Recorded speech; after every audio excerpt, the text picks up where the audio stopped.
continue to promote this great, strong bond. And as I turn it over to our whip, I do want to point out that one of the special parts of that speech, and it's really how President Herzog opened up, about how special it was to him personally, because his father had spoken from that same podium. And from what we've looked at, this may be the first time ever that a father and son, president of a country, have both spoken to a joint session of Congress. And no better person to make that history than the president of Israel. So a very, very special day. And with that, let's turn it over to our great whip, Tom Emmer. Thank you, Steve. The takeaway from President Herzog's address was clear. For 75 years, Israel has been and will continue to be our strongest and most important ally in the Middle East. Now, it's past time for the Biden White House and his fellow Democrats to start acting like it. The fact that a number of House Democrats boycotted today's address is ridiculous. And the fact that 10 House Democrats refused to agree that Israel is not a racist state is completely inexcusable. If recent events have shown us anything, it's that the Democrats have solidified their position as the anti-Israel party. Look no further than earlier this year when the House voted to remove Ilhan Omar from her post on the House Foreign Affairs Committee for repeated anti-Semitic comments. Guess how many Democrats supported the resolution? Not a single one. Meanwhile, the world saw headlines about President Biden dragging his feet on meeting with Prime Minister Netanyahu, calling Israeli officials extremists and appeasing our adversaries like Iran and China. Let me be clear. Any anti-Israel rhetoric or action will never and will not be tolerated so long as House Republicans are in the majority. Yesterday, we sent a resounding message that anti-Semitism will not be given any oxygen on our side of the aisle. And today, by welcoming President Herzog to the Capitol, we reminded the world of the unbreakable alliance the United States and Israel share. I can only hope that the Biden White House and Democrats in Congress will eventually join us in our resolve to stand with Israel without hesitation. With that, the chair of our Foreign Affairs Committee, Mike McCall. Thank you. What a historic day for the alliance between the United States and Israel to hear from President Herzog when he said, when the United States is strong, Israel is stronger. When Israel is strong, the United States is more secure. I couldn't agree with that statement more. And I look back at the debate. I managed the floor resolution yesterday talking about anti-Semitism and racism and hatred. And I couldn't help but go back to my father's generation, the greatest generation, World War II. My father was a bombardier, bombed the Nazis. They took on one of the most evil forces known to mankind. One of the most evil forms of hatred and racism and anti-Semitism. And they defeated it. And out of the ashes of that war, that became the state of Israel. 2,000 years in exile, returning to Jerusalem, that's what Israel means to me. It was created because of anti-Semites, because of racism. And to see members in this Congress engage in that conduct, the very conduct that the greatest generation defeated, is absolutely disgraceful. And it's offensive to not only to every Jewish member here and member of Congress, but to everyone that calls themselves an American that stands up to this. It has no place in Congress, has no place in America, has no place in the world. I'm proud that our committee passed a special envoy for the Abraham Accords, because that will lead to true peace in the Middle East. And I introduced a resolution when it comes to Iran. As our special envoy, Mr. Malley, is under investigation, the top negotiator for the nuclear Iran deal. But as that's taking place, we will put onto the floor a resolution that states that it shall be the official policy of the United States that a nuclear Iran is not acceptable, period. Full stop. That is where Republicans stand. I think that's where most members of Congress stand. And As Ronald Reagan said, peace through strength. It is through our strength and our alliance with Israel and our military and economic cooperation that will truly bring peace in the Middle East. Thank you. And with that, I want to recognize our esteemed chair of the Middle East Subcommittee, Mr. Joe Wilson. And ladies and gentlemen, it's really important for me to be here today because actually I was born with an appreciation of people of Jewish faith. I was born in the holy city of Charleston, South Carolina, which at the time of the American Revolution had the largest Jewish population in the New World. The very first Jewish American elected official was the Provincial Assembly of South Carolina. That's the heritage I came from, so it was clear to me to work with my fellow Republicans as Democrats were blocking the ability of enhancing the missile defense capability of Israel. Republicans stood firm and forced a vote to provide for the additional defense. We are, Israel and America, working together in the global competition between dictators, which are rule of gun, opposing democracy's rule of law. And we will face dictator Putin, Xi, and Khomeini. And with this, also, we have legislation pending, proof of Republicans, and we are asking Democrats, too, to work together to promote the Abraham Accords. We have another legislation that provides for the future of warfare, working together. And then I was really grateful on May 14, 2018, to lead the House delegation for the opening of the U.S. Embassy in Jerusalem. For 30 years, it had been delayed. And it had been stated that we could not open our embassy in the capital because it would cause dislocation throughout the Middle East. President Donald Trump said, no, promises made, promises kept. He did it. Republicans will keep the promises, promises kept, and promises made. Thank you. Amen.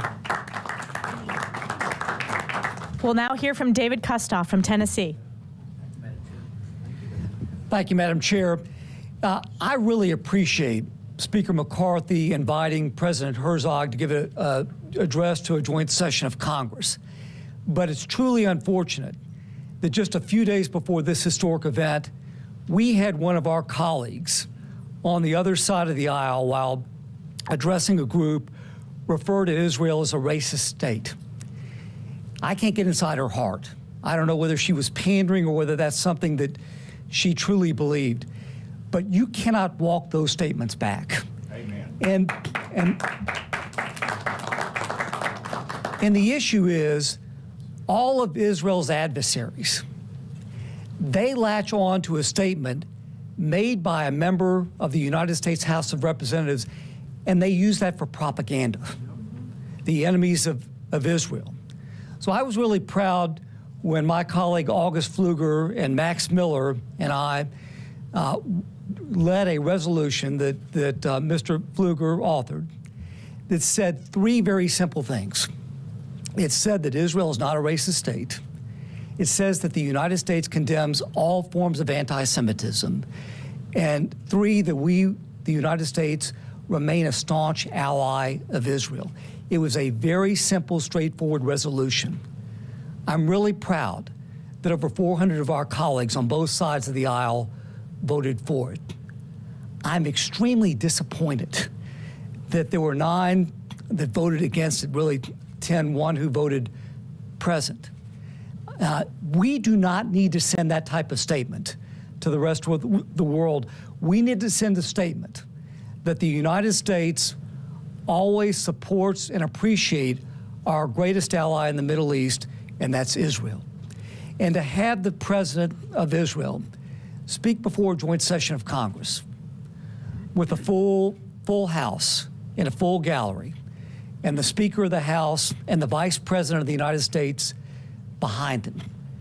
That's the symbol that we need to see. That's the message that we need to convey to the rest of the world. We will always be an ally of Israel. We always support her right to exist. And we realize that we've got to continue to fight. We've got to continue to fight to send that message and fight against anti-Semitism. And with that, it's an honor to introduce a colleague of mine who's done great work here in the House of Representatives from Texas, August Pfluger. What a historic day to be able to welcome the President of Israel, Mr. Herzog, to this joint session of Congress to address us, our most trusted ally in the Middle East, and to be able to reaffirm our support. As my colleagues have said, this week I authored a very simple resolution. You know, you think about this resolution, and we shouldn't even have to say it, but it said three simple things. It said that the state of Israel is not a racist or apartheid state.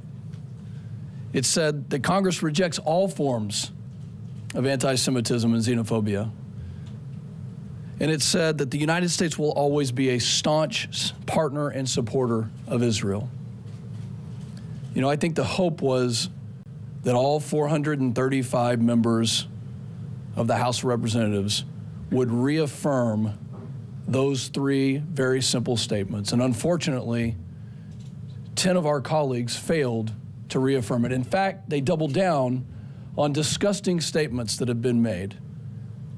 Statements that call Israel racist or apartheid state.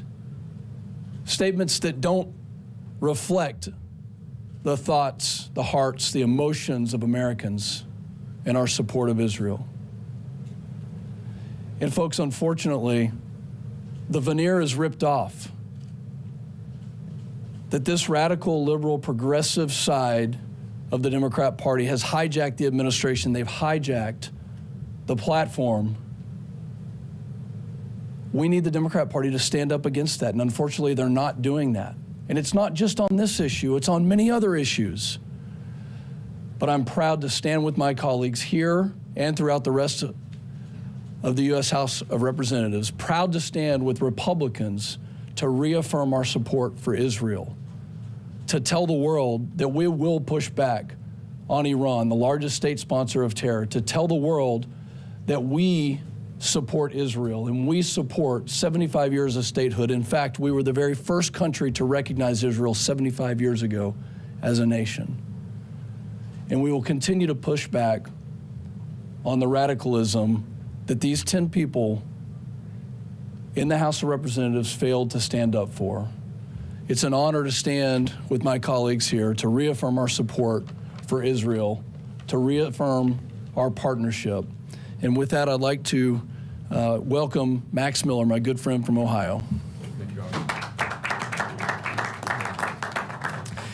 Thank you for having me today. As a freshman member in the first 6.5 months, I'd never imagined, as someone who's Jewish as well, and there's only 2 Jewish Republican members of Congress, myself and David Kustoff to my right, that I'd be working on 2 resolutions combating anti-Semitism.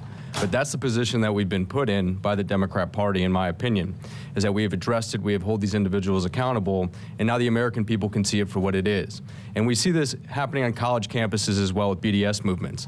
And BDS and things of this nature is not just doing work with Jewish people, it's doing work with Israeli people. And as you heard the president say today, they represent everyone in the democracy of Israel. Whether you're Arab, whether you're Jewish, Christian, Muslim, they all sing together in harmony.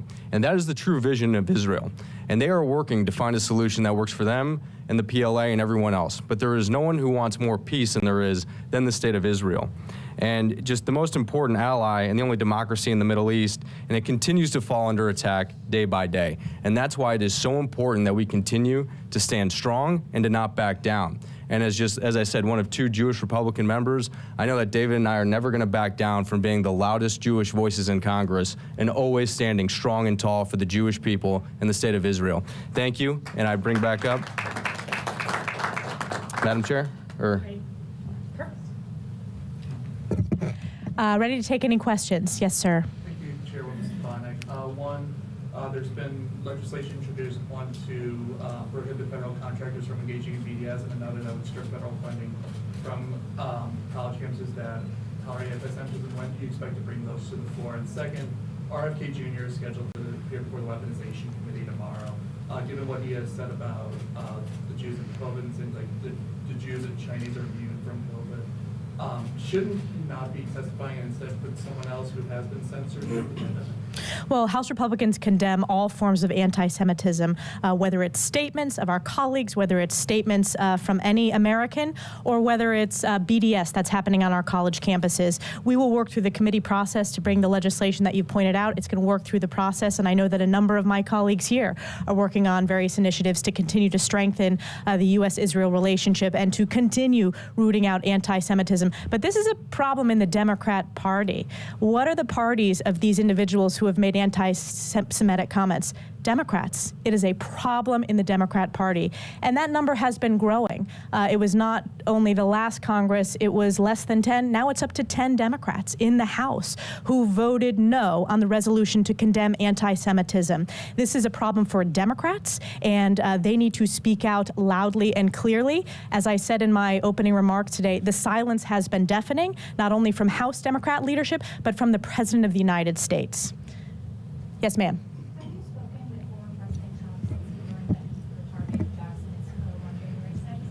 I have spoken with President Trump. I spoke with him yesterday. I speak with President Trump on a weekly basis, give or take. And this is yet another example of the illegal weaponization of the Department of Justice to go after Joe Biden's top political opponent. And it is not a coincidence that the same week that House Republicans are having a very important oversight hearing to hear from two credible IRS whistleblowers about the politicization of the Department of Justice when it came to the investigation of Hunter Biden, that this is the same week that a political arm of the Joe Biden campaign in Jack Smith goes after the top leading opponent. So we condemn the weaponization of the Department of Justice. We will continue to work out the rot in these agencies, the politicization in these agencies. And I hope all of you in the press will focus on, again, the oversight and investigative work that House Republicans have led that have led to the realization that the Department of Justice politicized the investigation of Hunter Biden, as well as the egregious and I believe criminal entities of the multiple LLCs of foreign dollars flowed to the Biden family while Joe Biden was vice president. So yes, I spoke to President Trump.